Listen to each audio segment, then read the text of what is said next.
Hi, Aurelians.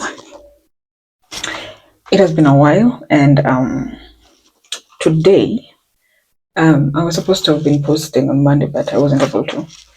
I had the privilege of attending a tour with my students at Radio 47, and I think I learned a lot that I wanted to share with you.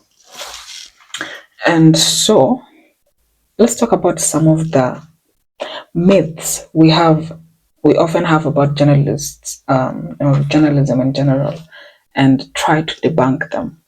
So I personally asked, we're dealing with Emmanuel and Alex of the breakfast show that starts from 6 to 10. So they helped us a lot. I asked some of these questions because I know you also want to know. And I've decided to debunk them because they aren't true. So, first thing, so some people believe that journalists make things up, but the question is, do they? The truth is that they don't. So when you're dealing with professional journalists, these are people who've gone to school, these are people who've earned their degree, these are people who are bounded by professionalism codes. So they can't just do things if the intention is to harm somebody or if the intention is to get views. They can't. So they have to ensure that before they do anything, they go to the field, they do research, they fact check everything that they want to talk about. So before airing anything on air, they have gone through them, through all the channels possible, have weighed if there could be implications, so that whatever they're presenting is the truth. So there's no way that journalists would make things up when they've done the research about it. Two, they're biased. I think sometimes, and it's so funny that I asked the one to Alex. I think that sometimes we have our personal views, and you might not like someone, and how you feel about them can influence whatever kind of questions you ask them, or can influence your opinion about them in some way. And when we have preconceived notions about someone or something, it can influence how we perceive it, therefore influencing our judgment at the end of it all. So journalists are not biased in as much as there are some people that can really annoy you. Look, they are human beings. And some people, let's say maybe you're interviewing your lead and you know very well that leader hasn't done the work he was supposed to have done in the first 3 months of being in office. But they just can't be biased, and here's why. Now, before they air out any information on air, like I've said before, they have to research, they have to fact check, and these stories go through the editors. So that means that it's not only a point of view from that reporter that you know, or just one person. So this work goes through, somebody is collecting it from the field.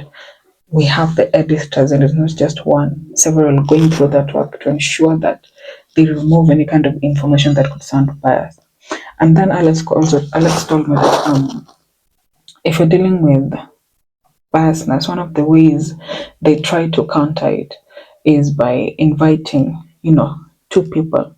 So in the leader's case, for instance, so you have somebody from the opposition and somebody from the um, in government. So when you have these two people, us as the listeners will not be able to judge the side that this journalist is on.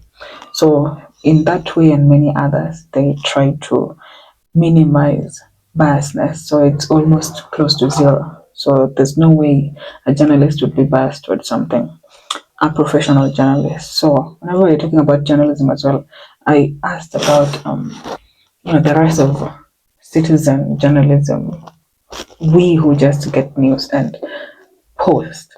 So they're professionals, but we are not. Therefore, we are not yet bounded by all these professionalism codes, ethics, things. So that's why whatever they give us is, we tend to believe them. because we believe they give accurate data. That's why we trust them. So journalism and biasness in the same sentence? No. Professional journalism. Okay. Next, we believe that journalists get rich from people's stories, but do they? Or maybe stories that. One thing about journalism is obviously is storytelling process. Yeah. So people tell stories for a living, but is the final destination getting rich, getting the bag? I don't think so, because when we're talking about somebody who is so passionate about this, everybody wants money at the end of it all. But when we're talking about somebody who is passionate about journalism, these people tell stories as they are. And you realize that most journalists just live, simple lives. Whatever they're doing is what has put them out there, but it doesn't mean that they're getting rich from that. They're journalists. Now, fame has come as a result of that, but you don't earn from being famous. You earn from doing your work. And most of them just do work. They are interested in putting the truth out there. So that is what they do. They're not in there for the cash. So if we believe that these people just use our stories to make money, no. They use our stories to help educate others. They use our stories to help inform, entertain, etc. But money is never at the top of it. Imagine if we had no journalists, we wouldn't be aware of. Do you remember the time of Corona? What if we didn't have these people, if it was only for the money? Do you think we'd be here? Most of us would probably. I know we lost a lot of people, but the number could have tripled, yeah, quadrupled. But through journalism, the media helped us to identify how to deal with the thing. At that time, it was only the media. If they weren't there, because we were not allowed to go out, it wasn't easy. I think we've survived the harshest of times. Anyway, so journalism in general is not about getting the bag. It's about getting the story out there that would help inform, that would help educate someone. So the first thing is always to be truthful and help gain insight to people's life. So we learn a lot from whatever is being reported. So we learn as they learn, but money is never the priority. Money follows, yeah, but it's never the priority. Another one we seem to believe, or another myth, is that journalists just invade people's privacy for, views or something. But is it true? No, I don't think so. Now, one of the ethical standards of journalism is to ensure that they minimize harm. If you're talking about professionals in this job, if you're talking about those who have gone to school for this job, you'll realize that the mainstream media rarely put pictures that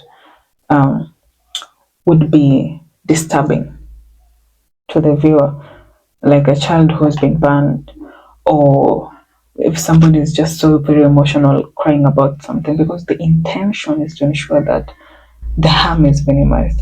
Now, if they put these things out there, even if they were not being bounded by the code of conduct, do you think that would be humane? No, I don't think so. So, and that is what Emmanuel was telling me, that before they post anything or before they try to put anything out there, they have to verify it. They have to look at it to ensure that it's not something that is going to cause more harm to the person, because that is never the intention. So they have to protect that person at all costs. And another thing, I know some of us are always, you might have a piece of news, but you're so scared of, getting it out there or trying to reach a journalist so that it's aired. But Emmanuel also told me that when I'm dealing with